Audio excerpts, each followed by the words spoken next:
नमस्कार, India news Haryana में आपका स्वागत है। मैं हूं रोहित सावल और आप हमारे इस खास कार्यक्रम ई अधिवेशन में आपका स्वागत है। हरियाणा का सबसे बड़ा मंच और आज इस मंच पर दिन भर सियासत के तमाम दिग्गज यहां मौजूद रहेंगे, बड़े प्रशासनिक अधिकारी मौजूद रहेंगे और लॉकडाउन का ये एक महीना कैसे बीता और आगे की राह कितनी चुनौतीपूर्ण है, इन तमाम मुद्दों पर बात होगी। तो आप दिन भर इंडिया न्यूज हरियाणा से जुड़े रहिए और अब हमारा जो ये ई अधिवेशन है इसकी जो शुरुआत हम करेंगे। हमारा जो पहला सत्र है इस ई अधिवेशन का, इस ई अधिवेशन में हमारे साथ मौजूद रहेंगे हरियाणा के उप मुख्यमंत्री दुष्यंत चौटाला। उनसे हम बात करेंगे और ये जानने की कोशिश करेंगे कि आखिरकार आगे की राह कितनी चुनौतीपूर्ण है और ये लॉकडाउन का एक महीना प्रदेश के लिए कितनी चुनौतियों भरा रहा और आगे की स्थिति क्या है। तो दुष्यंत चौटाला साहब हमारे साथ जुड़ गए हैं। दुष्यंत, आपका बहुत बहुत स्वागत इंडिया न्यूज हरियाणा के ई अधिवेशन में। धन्यवाद रोहित जी।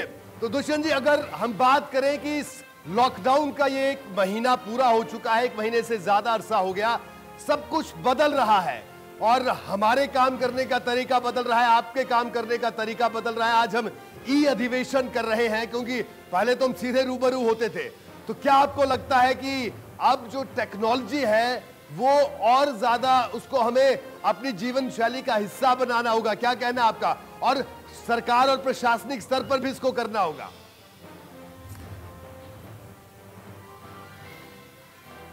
रोहित, बिल्कुल। आज टेक्नोलॉजी का जितना फ़ायदा इस कोरोना की लड़ाई में मिला है, मेरे ख्याल से एक एक नागरिक जानता है। वर्क फ्रॉम होम को कितना प्रमोट किया गया, किस तरीके से चाहे इंडस्ट्रियल यूनिट्स को छोड़कर, कंस्ट्रक्शन यूनिट्स को छोड़कर जितनी और इंडस्ट्री है वो अपने आप घर से अपने आप को चलाने का काम कर रही है। लोगों ने घर से बैठ कर इस पूरी 36-37 दिन की मुहिम को लड़ने का काम किया है। मगर आप देखिए कि हमने किस तरीके से कोरोना से लड़ाई लड़ी। अगर हम लॉकडाउन ना करते तो शायद आज ये हालात ना होते कि हमारे देश की जो मरीजों की संख्या है या जो डेथ रेट है वो पूरी दुनिया भर के अंदर इस तरीके से रुका होता। शायद आज तो हम अमेरिका को पार कर जाते। अमेरिका की आबादी का तो कई गुना हिंदुस्तान की आबादी है। 130 करोड़ लोगों ने जो सहयोग दिया है सरकार का, मैं ये मानता हूँ आज उसका नतीजा है कि हम कोरोना को इस स्थान पर रोक पाए हैं। और अभी लड़ाई कोई ख़त्म नहीं हुई, ये लड़ाई कितनी लंबी चलेगी। टेस्टिंग बढ़ चुके हैं, इंफ्रास्ट्रक्चर सरकारों ने बढ़ा दिया है, मगर लोगों का सहयोग सोशल डिस्टेंसिंग मेंटेन करने पर, लॉकडाउन को कैसे फेस्ड मैनर में खोलना है उस पर, किस तरीके से दिन प्रतिदिन की गतिविधियों को हम स्टैगर कर पाएंगे, उन तमाम चीज़ों के बाद ही जाके इसके ऊपर कोई कंक्लूजन आएगी कि आने वाले भविष्य में क्या कोरोना की लड़ाई से हिंदुस्तान जीतेगा।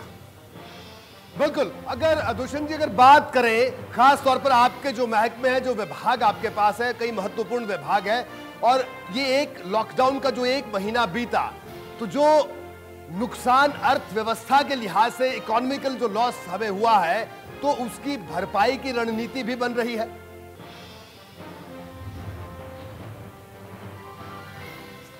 बिल्कुल रोहित, हर प्रकार से सरकारें अपने आप को रिवाइव करेगी। ये कोई इकलौता हरियाणा की बात नहीं है कि हमारा रेवेन्यू डाउन गया है और स्टेट अभी कमा रही है।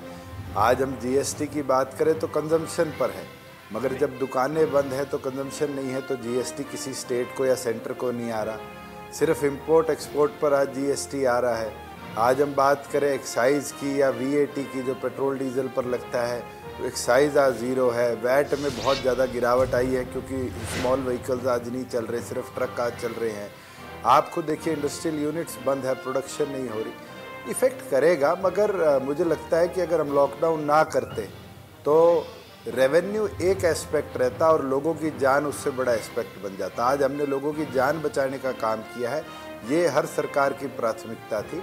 बिल्कुल, जैसे इंडस्ट्री हमने खोली, आज लगभग 3.5 लाख के आसपास एम्प्लॉयज़, चाहे वो कंस्ट्रक्शन साइट पर हो, ईंट भट्टों पर हो, फैक्ट्रियों में हो, वो अपने वापस आए हैं और धीरे कर सामान्य मुझे लगता है कि अगले मई के महीने के अंदर जीवन को हम ले आएंगे। मगर देखना पड़ेगा कि केंद्र लॉकडाउन को किस तरीके से खोलने के आदेश देती है, फिर प्रदेश सरकारें उनको स्ट्रिक्ट रखती है या स्ट्रिंजेंट करने के बाद इजी कर कर खोलेगी। हमें दुकानें भी खुलवानी पड़ेगी क्योंकि लोगों को आम जीवन के अंदर इस्तेमाल आने वाली जो ज़रूरियात चीज़ें नहीं हैं उनको छोड़कर भी चीज़ों को ख़रीदारी के लिए आज निकलना पड़ेगा। तो कैसे खोला जाएगा, ये प्लानिंग बहुत ज़रूरी है और हर प्रदेश सरकार इसमें जुटी हुई है। बिल्कुल बिल्कुल दुष्यंत, अगर बात करें लॉकडाउन 3 तारीख को जो है ये खत्म होगा, लॉकडाउन 2 की अगर हम बात करें तो आपकी राय क्या है? क्या आपको लगता है कि लॉकडाउन अभी और बढ़ना चाहिए? हालांकि हरियाणा की अगर बात करें तो रिकवरी रेट काफी अच्छा है।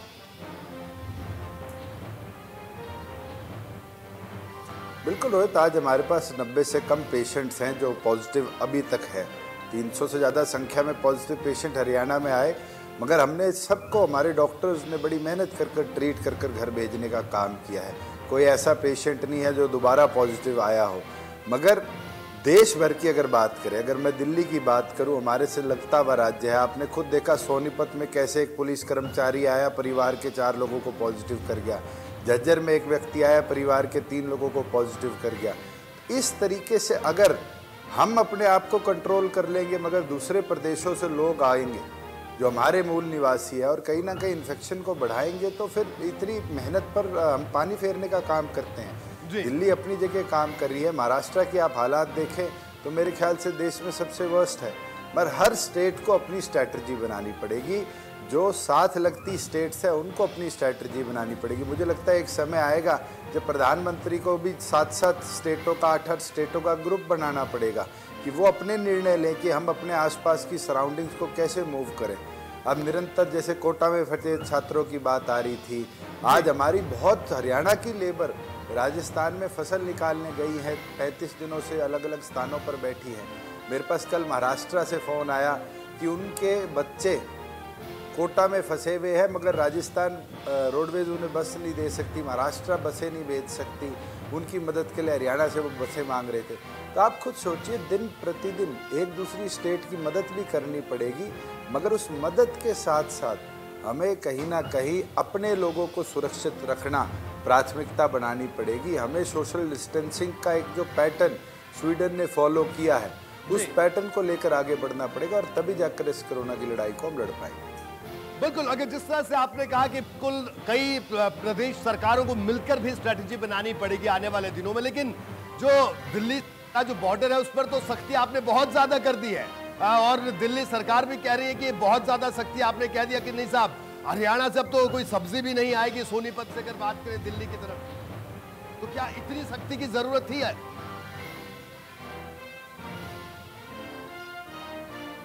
रोहित, जिस तरीके से हमारी इस लड़ाई के अंदर 2 दिन में एकदम इंक्रीज आया, और वो इंक्रीज भी केवल मात्र एम्प्लॉयज़ की जो मूवमेंट थी उसकी वजह से आया, तो हमने दिल्ली सरकार से आग्रह किया कि आप अपने एम्प्लॉयज़ को दिल्ली में रुकने की व्यवस्था बनाने का काम करें, जिससे एटलीस्ट हम वायरस को इंटर स्टेट मूवमेंट की ओर ना ले जाएं। और दिल्ली सरकार अगर नहीं कर पाती तो हरियाणा को कदम उठाने पड़े।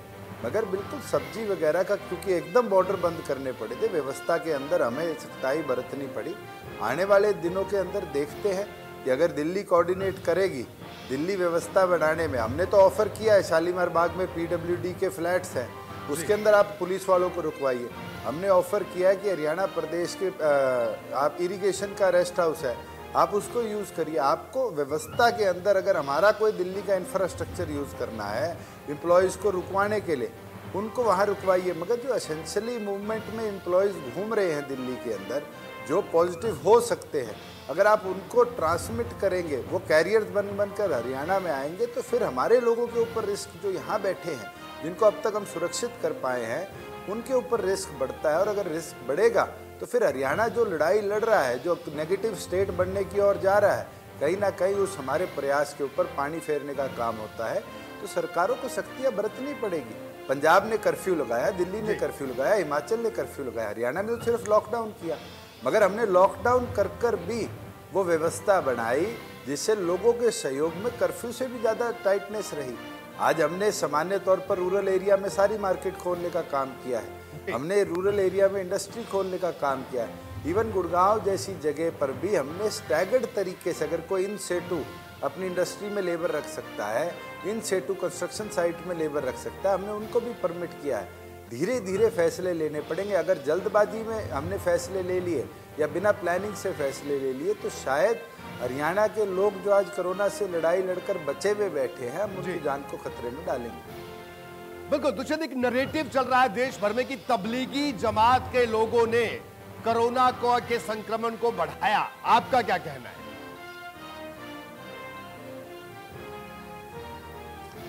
मैं तो रोहित आपसे पूछता हूं, क्या केवल मात्र उनमें ही लोग विदेशों से आए? आज हमने लॉकडाउन किया तो इंटरनेशनल फ्लाइट्स का किया। जो भी हमारे देश में पॉजिटिव आया वो विदेश से आया। कहीं ना कहीं हमने बहुत अच्छा कदम उठाया कि हमने इंटरनेशनल, नेशनल, रेलवे, बसेस, सारे प्रकार के ट्रांसपोर्ट को रोककर एक शक्ति दिखाई। अमेरिका ने शक्ति नहीं दिखाई। अगर किसी धर्म पर जाएंगे, किसी मजहब पर जाएंगे तो कहीं ना कहीं फिर हम इस लड़ाई से नहीं लड़ रहे। आज हमें कोरोना को हराना है। कोरोना आपको भी हो सकता है, मेरे को भी हो सकता है, आपके किसी चैनल के कैमरामैन को भी हो सकता है जो पूरे दिन फील्ड रिपोर्टिंग करता है। तो फिर क्या कल आप कहोगे कि इंडिया न्यूज़ हरियाणा ने कोरोना को फैलाया है? ये चीज़ समझने की है कि ये वायरस ऐसा है जिसको आप देख नहीं सकते। अगर किसी कम्युनिटी में गया है और वहाँ से लोग निकले हैं तो कहीं ना कहीं वो उनकी गलती से नहीं फैला। ये हमारी मॉनिटरिंग की गलती है कि हमने उनको मरकज़ में मॉनिटर कर रोकने का काम नहीं किया।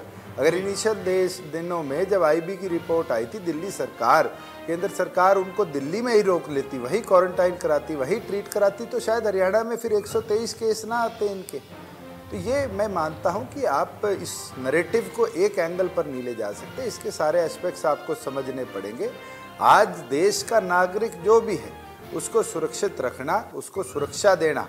हमने तो प्रधानमंत्री से आग्रह किया है कि हमारे यूक्रेन में बच्चे जो एमबीबीएस की पढ़ाई करने, रशिया में बच्चे गए हुए थे, उनको वापस लाने के इंतजाम कराया जाए। ऑस्ट्रेलिया में हरियाणा के नागरिक फंसे हुए हैं, कनाडा, यूएस, इंग्लैंड में फंसे हुए हैं, स्पेन में फंसे हुए हैं। निरंतर आप वीडियोस देखते हैं सोशल मीडिया पर। अब हमें नेक्स्ट प्लानिंग करनी पड़ेगी। जैसे हमें 3 तारीख के बाद कहीं ना कहीं हमारे जो नागरिक विदेशों में है उनको लाने के लिए कदम उठाने पड़ेंगे कि वो सुरक्षित घर आए और उनको हम सुरक्षा दे पाए। बिल्कुल, एक और अहम सवाल हमारे हरियाणा के लिहाज से, हमारा किसानों का प्रदेश और आज जाहिर सी बात है आजकल मंडियों में खरीद का दौर चल रहा है, कई परेशानियां भी आ रही है क्योंकि कोरोना का काल है, ये कोरोना काल चल रहा है। तो किसानों को ईज आउट करने के लिए कोई नए प्रयोग कुछ किया गया है?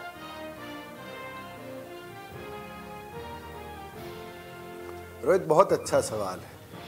इस महामारी के अंदर जब पूरा देश थमा हुआ था, हमारा किसान अपनी फसल को खेतों में नहीं रोक सकता था। हमने प्रयास किया। हरियाणा के इतिहास में पहली बार हुआ, पिछले साल सरसों की केवल मात्र 66 मंडियां थी, इस बार हमने उसको 162 किया। पिछले साल की बात करें तो गेहूं की 477 मंडियां थी, हमने उसको 1892 किया। और अब भी अगर कोई डिप्टी कमिश्नर लिखित में भेजता है कि हमारे ये प्रोक्योरमेंट सेंटर एडिशनल बन सकता है, व्यवस्था कर्मचारियों की, आड़तियों की वहाँ बना सकते हैं, तो हम उसको परमिट कर रहे हैं। दिन प्रतिदिन 3.5 लाख मेट्रिक टन प्रोक्योरमेंट कर रहे हैं। इससे ज़्यादा की हमारे पास लेबर कैपेसिटी नहीं है कि हम उसको लोड कराएं, उसको बोरियों में डलवाएं, उसको वेयर हाउसेस तक पहुँचाएँ। फिर भी हम अपने हर बेस्ट रिसोर्सेज के साथ इस प्रोक्योरमेंट को लेकर चल रहे हैं। और मैं तो धन्यवाद करूँगा फार्मर्स का जिनने सहयोग दिया है। अब तक एक ऐसा केस नहीं आया जहां फार्मर के एसएमएस आए बिना फार्मर मंडी के अंदर आया। मुझे भी पता है कि कंबाइन 1 एकड़ से 2 ट्राली 3 ट्राली के किसान के 4-5 एकड़ की एकदम निकाल सकती है, पर किसान भी जानता है कि जिस दिन नंबर आएगा चाहे उसको अपने खेत में ढेरी लगानी पड़े, चाहे उसको अपने कमरा भरना पड़े, वो उसी दिन अपनी फसल लेकर आ रहा है। और हमारा भी प्रयास है। शुरू के 2-3 दिन बड़े गंभीर रहे क्योंकि आड़ती भाइयों की कई समस्या थी, उसको हमने समझ के समाधान किया। हमारे ऊपर केंद्र का दबाव था कि किसान के खाते में पैसा पूरा ट्रांसफ़र होना चाहिए, उसके साथ साथ एसएमएस की व्यवस्था से किसान को जोड़ने की बात हो। आज जब मैं आपसे बात कर रहा हूँ, आज के दिन में हमारी मंडियाँ स्टॉक्ड अप हैं। फिर भी हमने प्रयास किया कि जो फार्मर पीछे रह गया 7-8 दिन की परचेज के अंदर, उसको आज बुलाया गया है कि आप अपनी फसल लाकर बेच सकते हो। आज हमने मंडियां खाली करवानी है कि कल अगर 3.5 लाख की बजाय 4 लाख मेट्रिक टन भी आए तो हमारे पास पक्की जगह हो। जिस तरीके से बारिश ने गेहूं गीली करी है, हम किसी किसान की फसल को विदिन 6 आवर्स मंडियों से लिफ्ट कराए, इस प्रयास के साथ हम आगे बढ़ रहे हैं। मगर बिल्कुल रिमोट सेंटर्स जब बने हैं, अलग अलग जगह लोगों को, आड़ती भाइयों को जाना पड़ रहा है, बैठना पड़ रहा है, उनकी समस्या हम समझते हैं, मगर हमने प्लानिंग करी। आज आपने पहला क्वेश्चन रेवेन्यू का पूछा, मैं आपको बताऊं कि हमने 22,000 करोड़ रुपया जो फार्मर के लिए था, 380 करोड़ रुपया जो हमारे आड़ती भाइयों के लिए था, हमने पहले दिन अलग रखा कि उनकी पेमेंट में डिले ना हो। मैं आपको मैसेजेस दिखाऊं, भेजूंगा आपको, मैं पढ़ना कि फार्मर्स ने थैंक यू किया है, जिनने सरसों बेची थी पहले सप्ताह के अंदर, उनके खातों में पैसा आ चुका, और वो कहते हैं कि भाई हमने तो कभी उम्मीद नहीं करी थी कि 6-7वें दिन ही हमारे खाते में पैसा आ जाएगा। सिस्टम दुरुस्त करने में टाइम लगेगा, और हम उम्मीद करते हैं अगले 2-3 दिनों के अंदर हर 5वें दिन किसान के खाते में गेहूं का पैसा भी आ जाए, क्योंकि कल से आड़तियों ने अपने फॉर्म्स जो उनके किसान के साथ लेन देन है उसको अपलोड करने का काम किया। 2 दिन का उसका समय और 3 दिन किसान के पैसा ट्रांसफर होने का समय। हमारा टारगेट 5 दिन वाला हम पूरी तौर पर अचीव कर दिखाएंगे। जी बिल्कुल, आपने जिस तरह से बताया, बड़े सिस्टमाइज तरीके से आपने बताया कि एक पूरा मैकेनिज्म बनाया है कि किसानों को किस तरह से राहत मिले। मुझे लगता है कि जो जानकारी आपने दी वो किसान भाइयों के लिए इंफॉर्मेटिव भी है। लेकिन दूसरी एक बड़ा सवाल है कि रणदीप सुरजेवाला हर तीसरे दिन आपसे सवाल पूछते हैं। वो कहते हैं कि साहब ये स्थिति खराब है, वो स्थिति खराब है, किसानों को बहुत दिक्कत आ रही है। तो उनको इतनी ज्यादा दिक्कत कहां नजर आ रही है? मैं तो रोहित रणदीप जी का धन्यवाद करूंगा कि वो 3 दिन में आप लोगों के माध्यम से टीवी पे दिख जाते हैं। वो मुझे लगता है कि हिंदी की एक डिक्शनरी लेकर साथ चलते हैं, ज़्यादा पढ़े लिखे व्यक्ति है। वो आकर कहते हैं कि उचाना के अंदर 1 कुंटल गेहूं नहीं खरीदी गई। जिस दिन वो बोल के गए हैं उस दिन का आंकड़े का रिकॉर्ड बताता है कि 2000 कुंटल गेहूं खरीदी गई। जब सैनिटाइजर्स पे सीएम साहब की मेरी फोटो लग कर आई तो उनने उसका मुद्दा उठाया कि फोटो लगी, जबकि पंजाब के चीफ मिनिस्टर की फोटो लगी हुई है। उनने खुद ने अपनी फोटो छापकर सैनिटाइजर बनवा लिए। उसके बाद रणदीप सुरजेवाला जी दिन प्रतिदिन केवल मात्र सुर्खियों में रहने के लिए बेहुदा बातें करते हैं। आज उनको समझना पड़ेगा कि प्रदेश की परिस्थिति में राजनीति करना नहीं, लोगों की समस्या निपटाना उद्देश्य होना चाहिए। और मुझे लगता है मंडियों में जाकर सोशल डिस्टेंसिंग के नॉर्म्स को, पब्लिक एड्रेस के नॉर्म्स को तोड़कर जो भाषण देने की प्रणाली उनने शुरू करी है, वो अपने आप में प्रदेश के लोगों को कहीं ना कहीं इस लॉकडाउन के अंदर भ्रमित करने का काम है। लॉकडाउन का उल्लंघन है, और विज साहब ने जैसे कहा है कड़ी कार्रवाई करनी पड़ेगी, तो मैं उम्मीद करता हूँ वो जल्द इस पे कार्रवाई भी करेंगे। बिल्कुल, तो आपने इन तमाम बातों का जवाब दिया, लेकिन एक बड़ा अहम सवाल ये भी है कि लॉकडाउन ने हमारी रोजमर्रा की जो रूटीन है, जिंदगी है, उसको भी बदल कर रख दिया। आप राजनीति में हैं, मुख्यमंत्री हैं प्रदेश के, लोगों से खूब इंटरेक्शन आप करते रहे हैं, लोगों का खासा हुजूम हमने आपके आसपास हमेशा देखा। लेकिन अब आजकल कैसे दिनचर्या चल रही है, क्या बदलाव आपकी डेली रूटीन में आया है? रोहित जी, मैं आपको एक चीज बता सकता हूं कि मैं वो व्यक्ति था जो 300-325 किलोमीटर दिन प्रतिदिन ट्रैवल करता था जी। और इस पूरे लॉकडाउन में शायद 3 दिन ही, 2 दिन मैंने मंडियों के दौरे करे, 1 दिन डिजास्टर मैनेजमेंट का जो हमारा हेड ऑफिस है, कंट्रोल सेंटर है, उसको मॉनिटर करने का काम किया। उसके सिवाय अगर मेरी ट्रैवलिंग है तो केवल मात्र 600 मीटर सेक्रेटरीट तक की है। मगर आज की परिस्थिति में हमारे सामने अगर अहम चीज कोई है तो हरियाणा के नागरिक की जान बचाना है, एसेंशियल आइटम्स उस तक पहुंचाना है। मैं हर रोज सुबह 9 बजे से मॉनिटरिंग शुरू करता हूं कि कहीं दूध, दाल, किसी ऐसी एसेंशियल आइटम के प्राइजेज ना बढ़े हों। हमें मॉनिटर करना पड़ता है कि प्रोक्योरमेंट के प्रोसेस में कहीं बारदाने की कमी ना आई हो। हमें मॉनिटर करना पड़ता है कि किसी डिपो से जो गरीब को राशन जाना था, चाहे वो AY हो, BPL हो, OPH हो, उसको मुफ्त में राशन कहीं ना पहुंचा हो तो उसके ऊपर एक्शन लिया जाए। कोई भी APH अगर कहीं अपने राशन खरीदना चाहता है तो उसके लिए पर्याप्त मात्रा में राशन हमारे प्रत्येक डिपो पर हमने पहुंचाने का काम किया है। आज हम वैट की बात करते हैं, स्टेट चलाना है, पेट्रोलियम प्रोडक्ट्स के कैसे लोगों को निकाला जाए, ट्रांसपोर्ट रेगुलर चलाई जाए। अगर ट्रक चलेंगे तो कहीं ना कहीं वो तेल खरीदेंगे तो जो हमें तनख्वाह देनी है, जो हमें इक्विपमेंट्स खरीदने हैं, उसके लिए रेवेन्यू आएगा।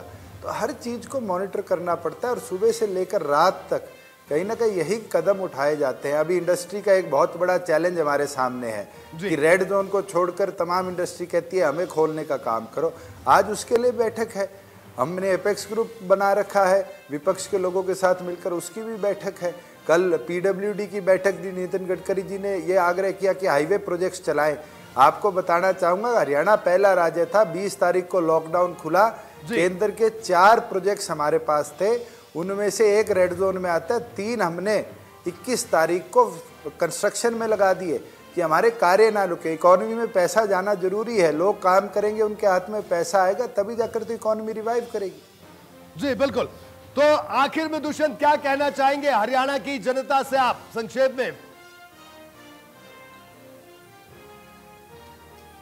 मैं तो रोहित जी आपके माध्यम से एक ही चीज कहूंगा कि ये लड़ाई बड़ी लंबी है, आज तक इसकी कोई दवाई नहीं बढ़ी। इसका एक ही इलाज है, अपने आप को सैनिटाइज रखे, अपना सोशल डिस्टेंस मेंटेन कर रखे और सरकार का सहयोग पूर्ण तौर पर करे। सरकार का प्रथम प्रयास है कि हरियाणा की ज़िंदगी जो है वो रोज़मर्रा के डे टू डे रूटीन में वापस आने का काम करे। बिल्कुल कई जगह हमें सख्ती भी आने वाले दिनों में रखनी पड़ सकती है, मगर हरियाणा की जनता ये विश्वास रखे कि 3 तारीख के बाद केंद्र का जो निर्णय आएगा उसके देखते हुए हरियाणा प्रदेश के अंदर हम आम जो दिन की दुकानें हैं, जो आदमियों के कार्य हैं, उसको खोलने के लिए प्रत्येक कदम उठाएंगे। जैसे हमने आज इंडस्ट्री को, कंस्ट्रक्शन साइट्स को लिबर्टी दी है, मुझे लगता है हमें और जो चीज़ें दिन प्रतिदिन की रुकी हुई है उसको भी कहीं ना कहीं लिबर्टी देकर खोलना पड़ेगा। बस जनता का सहयोग और कहीं ना कहीं जागरूकता कोरोना की लड़ाई के अंदर 2 अहम चीज़ है। और मैं तो आपसे भी उम्मीद करूंगा कि लोगों को सैनिटाइजेशन और सोशल डिस्टेंसिंग, मास्क पहनने पर, ग्लव्स पहनने पर, इसमें आप लोग भी दिन प्रतिदिन प्रचार करें। कहीं ना कहीं एक लोगों की आदत बन जाए कि इस लड़ाई के अंदर ये 4-5 चीजें बड़ी अहम है। बिल्कुल, आपका बहुत बहुत शुक्रिया इंडिया न्यूज हरियाणा के इस ई अधिवेशन में शामिल होने के लिए दुष्यंत जी। तो दुष्यंत चौटाला हमारे साथ मौजूद थे, जिन्होंने साफ तौर पर कहा, जनता से अपील की कि कहीं ना कहीं सैनिटाइज होकर रहे और साथ ही साथ सोशल डिस्टेंसिंग का पालन करें।